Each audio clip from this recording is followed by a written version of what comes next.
In a city of more than 1 million people, it's hard to imagine that any GAA club would struggle to get 15 players. But high in the Dublin mountains, the Stars of Erin club has had that problem for more than 100 years. They kept a small village going. Glencullen's a very small village, but you look, there's 300 families in it.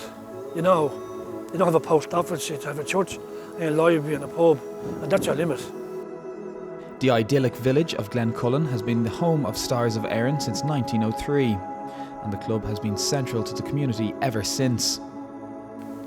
Stars of Erin had life and soul at Glencullen because it's like, as I call it, the parish pump. You have the parish team, and when things might have been a bit slack or a bit bad, the GAA kept everyone going in the area. The club has had a lot of tough times, but when there's a clubman like Podge McHugh around, the club will always survive. There was times the club, you don't know what, we never knew where it was going to go, and we said we look at what we have today. A lot of that's down to the likes of Podge as well.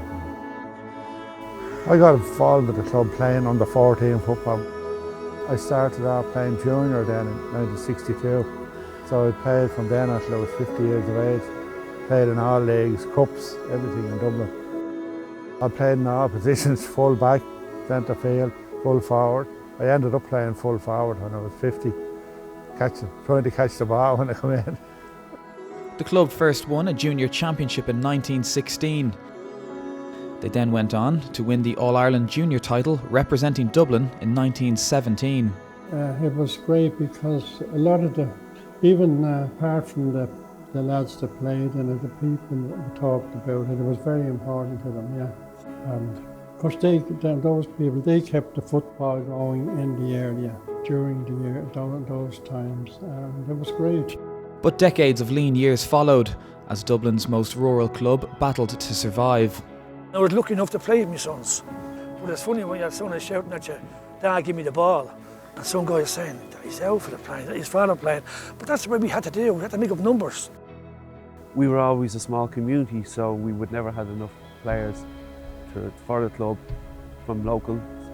So we always relied on men that would be from the country, working in Dublin, come and play with us. But in 2010, the good times finally returned to Glencullen as Stars of Erin finally won the Dublin Junior D Championship 93 years after their previous championship win. Had Wild Geese in the final, and amazing crowd came out. I think there was about 100, 150 people came out, which again, say for the area, is pretty much nearly everybody that lives up here. 90 years. A lot of man was passed away since that. That win was the start of a golden period for the club, as the women's team soon added more silverware. We won the championship, the league, the cup in 2015, which was last year. So it was a great year for everyone, something that we've only been going a short time, and the lads have never done nothing like this, and they're going over 100 years. So we have one up on them. So after all the lean years, the club seems to have turned the corner. They now have their own pitch and clubhouse, while the ladies' football, camogie and juvenile section are thriving. In 1999, this ground here became available, and it was the side of a mountain, literally. So we made the decision that we would buy it and not quite move a mountain, but we had to move part of it to level things out. My family were heavily involved in my club at home. I wanted the same here. It's the same here.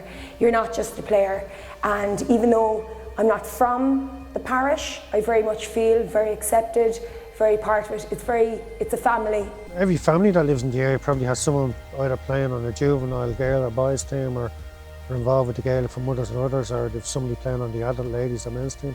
I'd say nearly every family has somebody playing within the club. We started our juvenile girls section in 2012. Two of the under-15 team now have moved on to the ladies team. So you're seeing the succession as well and the progression of the girls. I belong to Stars of Erin, and that's my life anyway, is Stars of Erin, and I'll pass it on to my sons the best I can, and that's all I can do. Yeah, really, I hate to see anything happen to it.